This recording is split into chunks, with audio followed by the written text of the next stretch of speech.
Okay, we're on day 22, which is also 15 days left. So I fly back to the US, which means there's 15 more days of doing this until I return. And so when I'm back at the US, it will be 20. Oh boy, here goes Josh. I should do his math. 22 plus 15 is 27, 37. So by the time I get back to the US, I will have completed 37 days of this practice. Yeah, 37. That'll put me only 8 days away from the most I ever did before, which was 45. So today marks the halfway point until my longest record of daily meditation and videos, which I did 4 years ago. And I have learned and grown so much since then.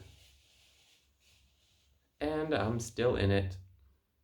And in this moment, I'm still feeling a lot of fear coming up. What is that? I'm afraid of failure. It's okay. It's okay to be afraid of failure. It's okay to be a failure. It's okay to feel like a failure. Moving back to the US is this big thing for me because it's been so long since I've lived there. It's been over 5 years. A lot has changed during this time. The pandemic, obviously. Everything's a lot more expensive. I'm thinking about moving to a new city, okay? So even if everything else was still the same, I'm thinking about a new experience for myself anyways, because why not? That's what I want to do. And I don't know what's going to happen there. And when I sit here and try and figure it out with my mind, I just start to feel anxious, actually. Because then I say, how am I going to make enough money? How am I going to find a room to rent? How am I going to be able to build a business? How am I going to be okay with everything when I'm crying half the time? Well, half the days of my life right now, at least. But when I drop into now, everything comes easily. There's greater flow. I am peace. I am freedom. I am abundance. But when I'm trying to figure everything out, what do I, what's the grand plan that's going to get me to the big goals? That's going to get me to a home. That's going to get me to a place of happiness.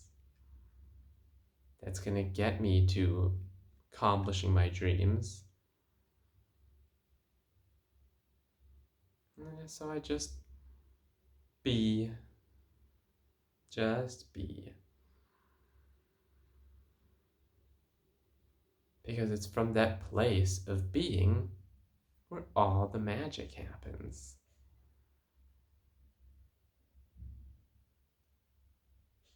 And again, doesn't mean that I don't do anything. The doing will get done. But there will be so much more done through me rather than me trying to do everything.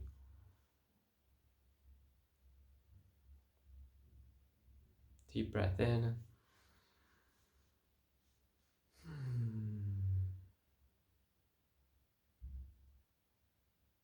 And just admitting that I was feeling that fear earlier, I mean, it makes such a big difference every time. Every time I'm feeling those big emotions come up, if I just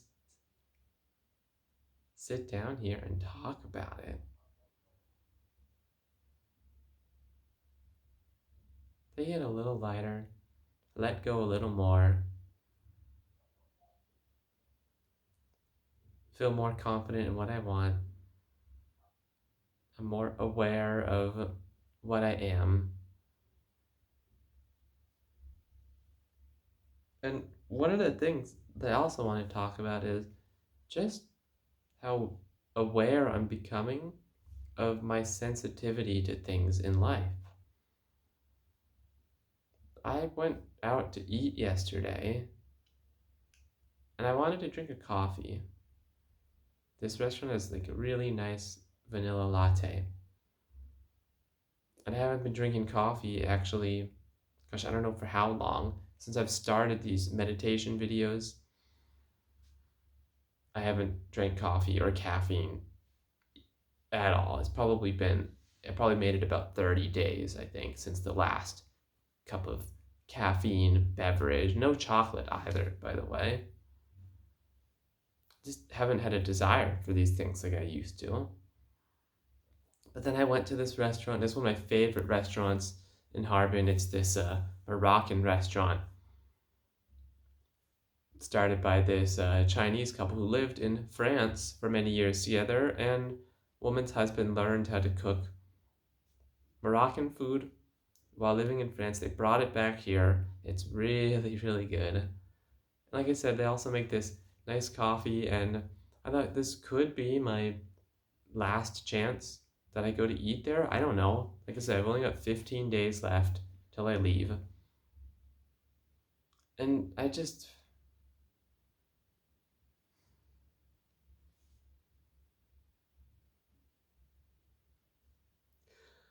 don't know what it is actually. I feel very sad.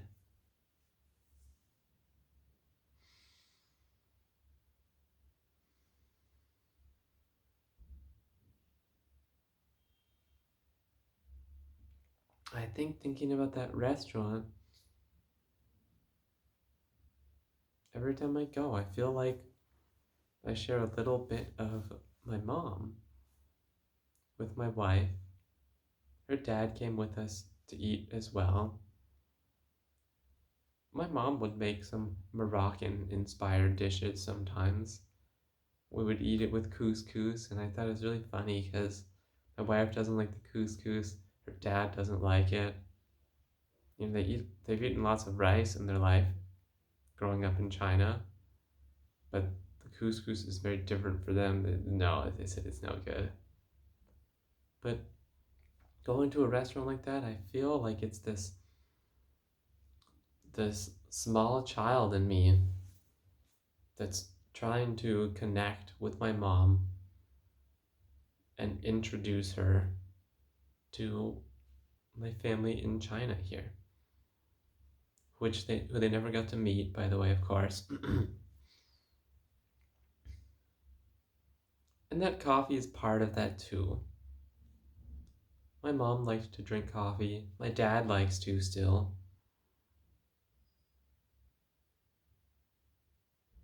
But then I was up till 2 a.m. And even at that point, it wasn't so much that I found it hard to go to sleep. I didn't want to go to sleep, actually. I wanted to just lay in bed and review my life, think about all the things that I'd done that I considered like major accomplishments. And I went through a lot. And the funny thing is, I didn't finish actually because just trying to go through that process was what eventually led me to sleep. And so then I was up at 8:15 this morning or so. Haven't really slept that much, just thinking about it.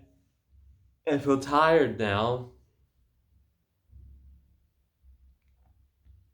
And coffee just stimulates me so much. I feel all like I feel good at the time that I drank it. You know, it's obvious why, to me, why people drink coffee. It's extremely addicting. And it's funny, even I woke up this morning and guess what I'm thinking about? Oh, it would be so great to have a cup of coffee. How funny is that? That this coffee then ends up standing in the way of connection with myself.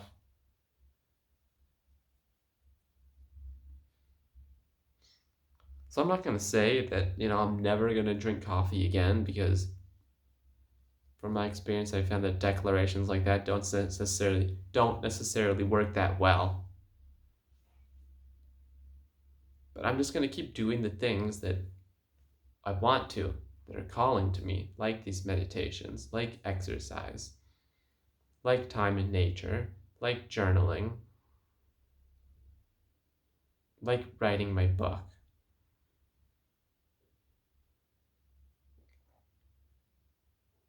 Because you can't really just. Some people say they you know, talk about quitting cold turkey. It's funny, I don't know where that name even came from, but, I got an addiction to just quit cold turkey. And I guess there's some people that can work for, okay? Everybody's different, right? It's not one shoe fits all.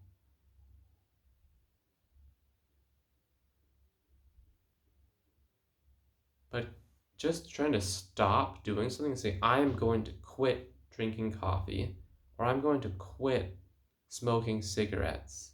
Now, from my experience, I understand that this does not work very well because of the way that the mind works. We get what we put our attention on.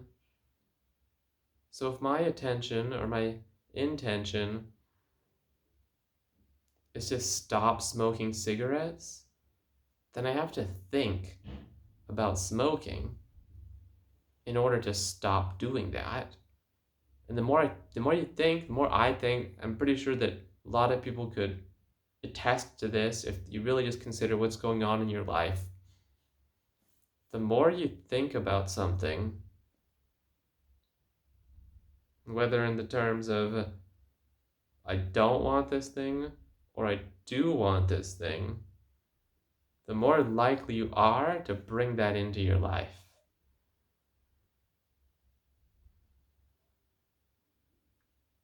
So rather than trying to quit doing something or saying, I want freedom from this thing, just let your intention be freedom. Just let your intention be a desire to do the things that you want to do. Now, if you don't know what you want to do, then you can practice writing and journaling about all the desires of your heart that have been locked away for so long. I know you got them in there somewhere. You were really good at this when you were a child. It's a natural ability.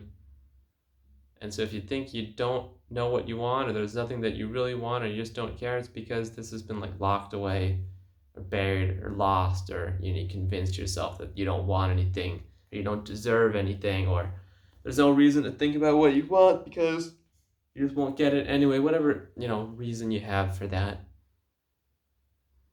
But it's there.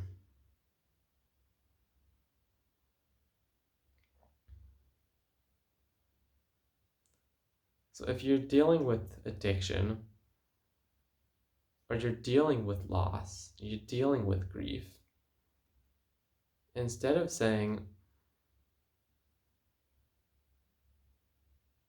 how do I let go of this person? How do I let go of this bad habit? Instead say, what do I want?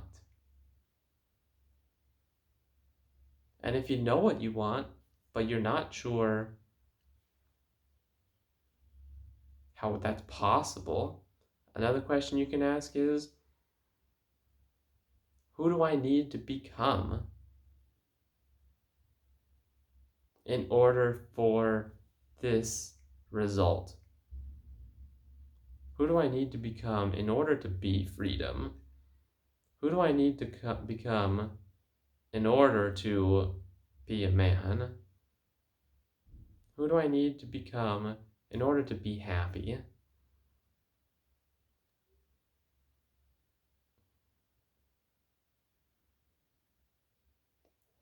And keep asking yourself these questions every day. And do the things that you want. Even if you don't, like, even if it's hard to come up with a big list of things, at least, you know, everyone can start with one or two. Most people want to be happy. Most people want to feel safe. In fact, the desires that people have, we're united pretty much all around the world by these same things. It's not like, in one country, people just want to be angry and abused and at war, whatever. And the funny thing is, with all the disagreements and argument and debate and conflict among people, at the bottom of it, pretty much everybody wants the same thing. Which is really funny when you think about it. Because there's so many different paths to that thing. And then everybody argues about which path is better. Well, why does it even matter? You just do your own path, right? So, again, instead of how do I let go of this addiction or this grief or this bad habit or this thing that I don't want, who do I have to become in order to get what I want?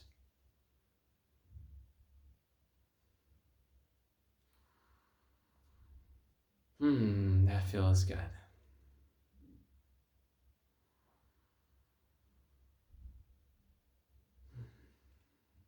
Thank you. Thank you. Thank you.